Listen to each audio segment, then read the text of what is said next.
Assalamualaikum warahmatullahi wabarakatuh. Hai para pencinta catur dan para catur mania, selamat datang kembali di Legenda Catur Dunia. Magnus Carlsen benar-benar mulai panas kawan. Setelah di babak ke-7 kemarin lusa mengalahkan Richard Rapport, kembali memetik kemenangan di babak ke-8 tadi malam mengalahkan Fabiano Caruana kawan. Magnus Carlsen sudah benar-benar panas sebelum memasuki jeda kedua. Nanti malam jeda kedua kawan, dan akan berlanjut hari berikutnya. 2 game dimainkan, kemudian ada jeda terakhir, dan sisa 3 partai akan berlanjut di hari-hari berikutnya sampai 13 babak kawan. Dan di babak ke-8 tadi malam, partai-partainya sebagai berikut kawan. Abdus Satrop remis melawan Levon, Carlsen menang atas Caruana pegang hitam kawan. Dingliran remis melawan Wesley So, Anish Giri remis melawan Vincent Kemmer, dan 3 partai lainnya berakhir menang kalah, di mana Richard Rapport memetik kemenangan pertamanya atas Ramesh Babu Pragnananda. Van Forest juga memetik kemenangan pertama kawan atas Arjun Erikasi, begitu juga Domara Jukugas memetik kemenangan pertama di event ini menghadapi Parham Maksodo. Sekarang klasemen kawan masih dipimpin oleh Abdus Satrop dengan perolehan 6 poin, selisih 1 poin atas Anish Giri. Wesley So, Levon ini berada di posisi keempat bersama Pragnananda, Caruana, Carlsen dengan 4,5 poin kawan. Ini cukup ketat, sedangkan Dingliran masih adem-adem wae kawan, hanya bermain remis beberapa game terakhirnya, diikuti Richard Rapport, Parham, Arjun, Van Forest, Kemmer, dan Gugas. Sedangkan di kategori Challengers kawan, berikut inilah komposisi klasemennya kawan. Sementara masih dipimpin oleh Alexander Dochenko, tapi sekarang selisihnya 0,5 poin atas pesaing terdekatnya kawan. Mustafa Yilmaz ini kembali memetik kemenangan sehingga menempel ketat posisi Alexander Dochenko. Kemarin di posisi kedua ada Javokir Sindarov, tapi Javokir ini tadi malam dikalahkan oleh Mustafa Yilmaz ini. Posisi ketiga ada Velimir Ivik, Javokir Sindarov, dan kalau kalian ingin lengkapnya bisa kalian baca sendiri. Link ada di kolom deskripsi kawan, link website dari Tata Steel Chess Tournament ataupun chess.com, bisa kalian kunjungi 2 website itu. Langsung saja kawan, untuk game pertama yang akan kita otak-atik, kita analisis adalah permainannya King Magnus kawan menghadapi pesaing klasiknya Fabiano Caruana. Caruana ini merupakan salah satu penantang Magnus Carlsen kawan yang tidak berhasil merebut gelar juara dari tangan King Magnus kawan. Tahun 2018 Fabiano Caruana ini mempunyai kesempatan setelah memenangkan kandidat turnamen untuk menantang Magnus Carlsen tahun 2018. Dalam permainan atau game klasik kawan, Caruana ini masih bisa mengimbangi Magnus Carlsen, tapi sayangnya dalam permainan tie breaks rapid, Caruana harus mengakui keunggulan Magnus Carlsen dan gagal merebut gelar juara dunia dari Magnus Carlsen tahun 2018. Dan beberapa kali masuk ke kandidat turnamen lagi, tapi sayangnya Caruana kalah bersaing dengan pemain-pemain lainnya kawan. Oke, untuk game kali ini Caruana pegang putih, Carlsen pegang hitam, dan kita temui pembukaan Ruy Lopez kawan. Morphy defense dari Magnus Carlsen, gajah A4, kuda F6, rokade, gajah E7, benteng E1, pion B5, gajah B3, rokade oleh Carlsen, dan di sini Caruana memilih anti martial gambit dengan pion A4. Sama seperti permainannya Wesley So melawan Kemmer beberapa game yang lalu kawan. Dilanjut dengan langkah pion B4 oleh Carlsen, pion A5, pion D6. Inilah yang agak sedikit berbeda dari permainan Wesley So melawan Vincent Kemmer, di mana Vincent Kemmer kemarin lusa kawan menghadapi Wesley So bermain dengan benteng B8 terlebih dahulu. Pion D4 dilanjutkan oleh Wesley So dobrak petak pusat, dan di sini kawan Wesley So mendapatkan keuntungan 1 pion yang cukup mengganggu area pertahanan Vincent Kemmer kawan. Berlanjut seperti ini langkah-langkahnya, dan Kemmer mempunyai ide baru saat itu kawan dengan benteng bergerak ke petak B5. Sebelumnya kawan ada yang bermain dengan pion C5 terlebih dahulu, dan putih juga menang dengan variasi ini kawan. Terus ada gajah C4 lanjut Wesley So, pion C5, menteri D3, terjadi pertukaran benteng di sini dengan keuntungan 1 pion oleh Vincent Kemmer kawan di langkah ke-16. Tapi sayangnya dalam permainan endgame gajah plus kuda, Kemmer kalah kawan, tidak bisa memanfaatkan keunggulan pion mayoritas sayap menterinya. Oke, kembali lagi ke langkah aslinya kawan. Carlsen memilih dengan pion D6, tidak dengan benteng B8. pion D6 oleh Carlsen, pion C3 jelas dukungan bagi pion pusatnya nanti bertarung di petak pusat, memberikan ruang juga bagi gajah jika ingin direposisi seperti biasa, banyak tujuan kawan. Benteng B8 oleh Carlsen, dan di sini pion H3 kontrol petak G4 kawan. Begitu juga Carlsen melakukan hal yang sama-sama kontrol petak G masing-masing, juga memberikan ruang bagi raja bergerak. Raja putih, raja hitam bisa bergerak ke H2 ke H6. Pion D4 lanjut ke arwana, melanjutkan rencananya dobrak petak pusat, dan Carlsen mendahului pion B pukul pion C3 kawan, juga untuk membuka akses bentengnya di lajur B tekan gajah B3, pion B pukul pion C3, dan Carlsen melanjutkan pion E pukul pion D4, diambil balik menggunakan kuda oleh Caruana sekaligus menantang pertukaran. Kenapa tidak diambil menggunakan pion C agar solid kawan pion di petak pusat ini? Masalahnya sebagai berikut, kalau sudah ada pion yang cukup solid kawan, kalian harus segera dobrak. Cukup prinsipal langkah seperti ini. Pion D5 akan dimainkan kawan. Kalau ada pion E5, kalau pion pukul pion kawan, masih bisa diambil balik kawan dengan kuda ambil balik. Dan masih ada kuda yang menjaga gajah ini kalau gajah sikat kuda kawan. Kalau di sini menolak untuk pukul pion, mendorong pion ke petak E5, maka kuda akan tetap ke petak E4 kawan, dan kuda ini akan menjadi jangkar yang cukup mengganggu area putih kawan.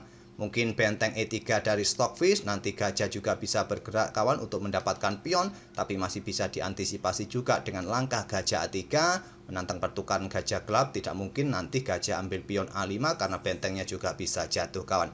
Itulah langkah-langkah dari Stockfish kawan.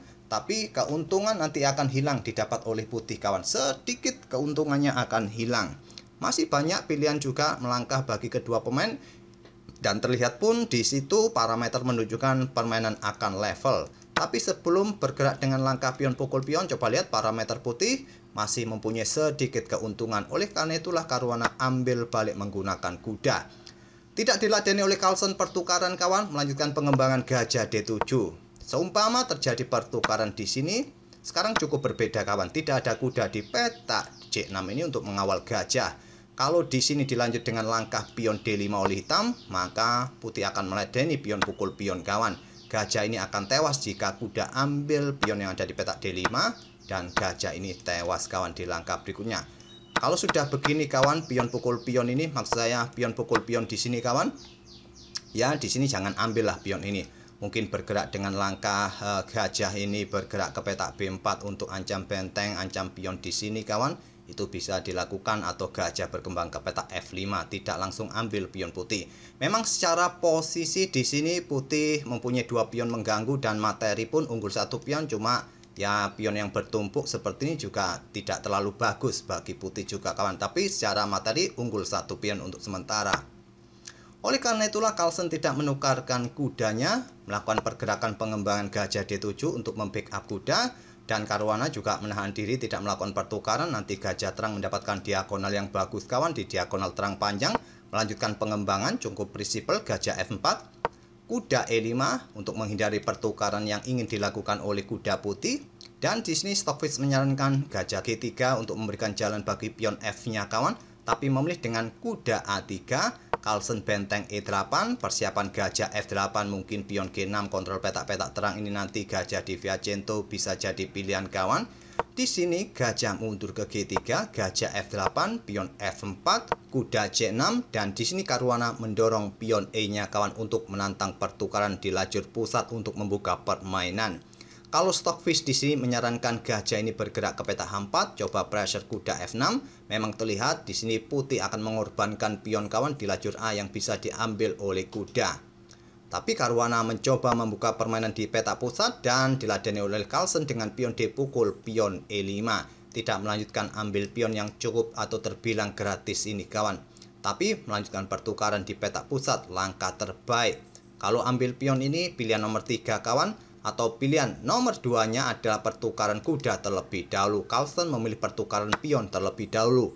Pion D pukul pion E5, pion F pukul pion E5, ganggu kuda kawan. Barulah Carlsen menukarkan kudanya sekarang. Kuda pukul kuda D4, pion C ambil balik kuda D4, dan terlihat dengan konstruksi pion yang solid di pusat kawan, dengan potensi juga tempo ancam kuda. Posisi putih sangat menjanjikan, di posisi ini sangat bagus terlihatnya. tapi tidak seperti itu kawan.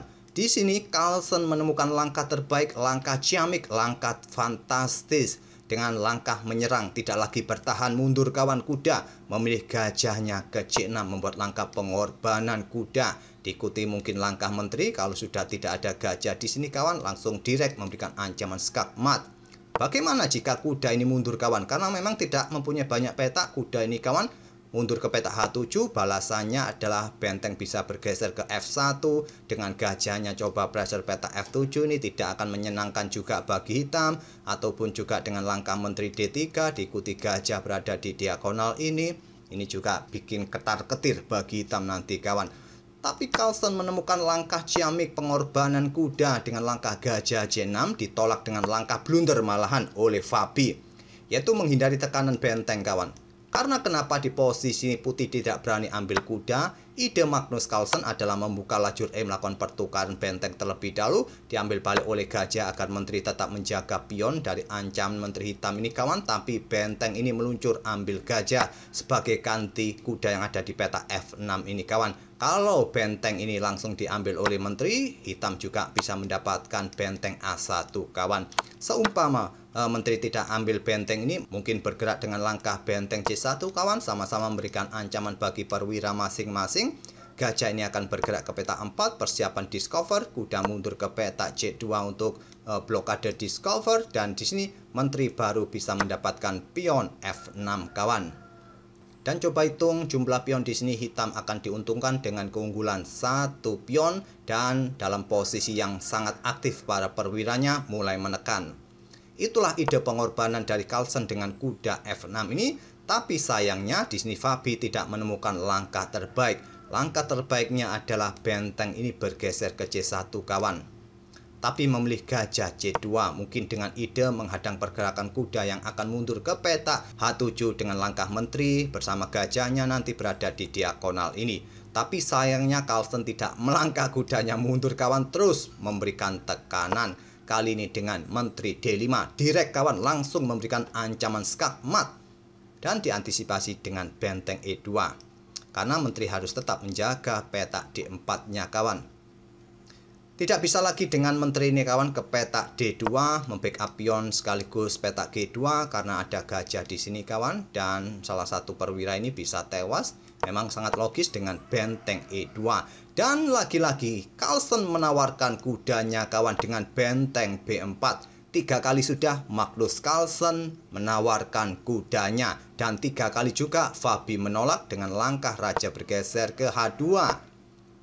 Tujuan Carlsen jelas kawan, tekan peta D4 ini bersama menterinya. Kalau seumpama di sini kawan, kuda ini lagi-lagi kalau diterima oleh putih, maka benteng pukul benteng setelah diambil balik oleh menteri agar tetap menjaga peta G2-nya. Hitam juga bisa mendapatkan benteng kawan A1. Oleh karena itulah tidak berani ambil kuda ini. Walaupun kalian coba backup peta D4 ini dengan benteng kawan, maka ancaman berikutnya adalah benteng akan tetap berani ambil pion D4.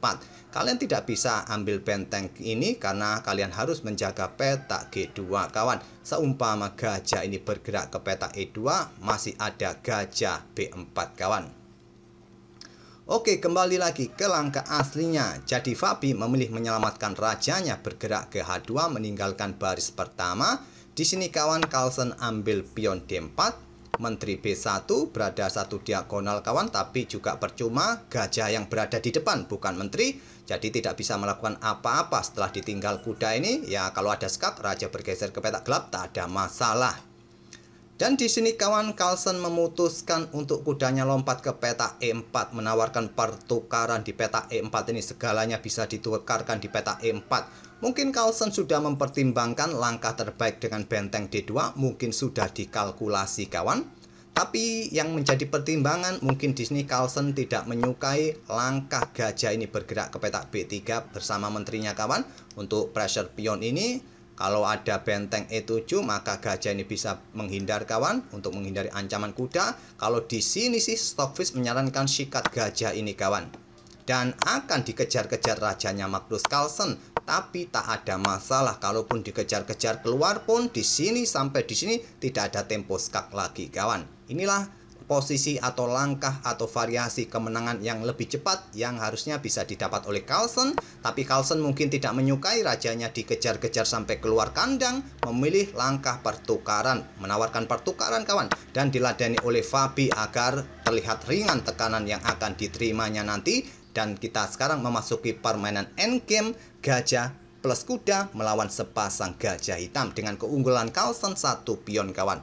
Permainan berlanjut, Fabi kuda C4, benteng B8 dikeluarkan oleh Carlsen. Di sini benteng C1, benteng B5, potensi mendapatkan beberapa pion putih ini kawan. Dan potensi yang lain, ancam kuda, mengepin kuda terhadap benteng dari belakang. Di sini pion E6, pion F pukul pion E6, gajah ambil pion C7, lanjut Fabi, benteng C5, gajah kembali ke F4 untuk pertahankan posisi benteng menghindari ancaman benteng hitam. Dan di sini kawan selanjutnya gajah D5 membuat Caruana menyerah di langkah ke-33.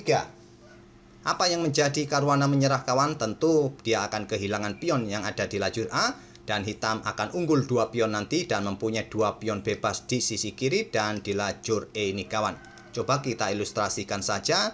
Anggap contoh kuda ini bergerak ke petak B2, maka selanjutnya ya terjadi pertukaran benteng. Dan pion ini tidak bisa lagi di backup kawan. Petak terang sudah dikawal oleh gajah. Tidak ada yang bisa melindungi pion gelapnya di petak A5. Hitam akan mempunyai 2 pion bebas di sisi kiri dan di lajur E ini kawan. Sampai di sini tak perlu kita lanjutkan lagi. Kecuali kalian ngantuk kawan, kalian sudah tidak bisa mempromosikan pion hitam, kopi kalian habis, konsentrasi berkurang, fokus berkurang, mata mulai berkunang-kunang, mungkin itulah bisa menyebabkan kalian kalah saat pegang hitam seperti ini kawan. Mata berkunang-kunang ya sudah, istirahat saja, tidak usah dilanjutkan kawan. Oke, itulah kawan kemenangan kedua berturut-turut Magnus Carlsen. Sampai 8 game ini dia sudah 3 kali mendapatkan kemenangan. Bagaimana kawan? Apakah jagoan kalian ralat di posisi babak ke-8 ini? Kemarin menjagokan Abdus Sator, apakah kalian mau ralat lagi jagoan kalian? Sekarang menjagokan Magnus Carlsen. Sebelum saya rekap nomor kalian, silahkan kalian berubah pikiran, tak ada masalah. Nanti admin akan rekap pilihan terbaru kalian untuk kita undi siapa nanti yang berhak mendapatkan pulsa 50.000 untuk 2 pemenang. Oke, semoga permainan dari kedua pemain tadi bisa menghibur kalian. Dan nanti sore kira-kira game siapa yang menarik untuk kita ulas. Tadi ada 4 game yang berakhir menang kalah kawan. Coba kalian kasih masukan pada admin, apakah akan melanjutkan permainan di Master ataupun The Challengers. Oke, kita akan bertemu di video-video berikutnya. Terima kasih. Wassalamualaikum warahmatullahi wabarakatuh.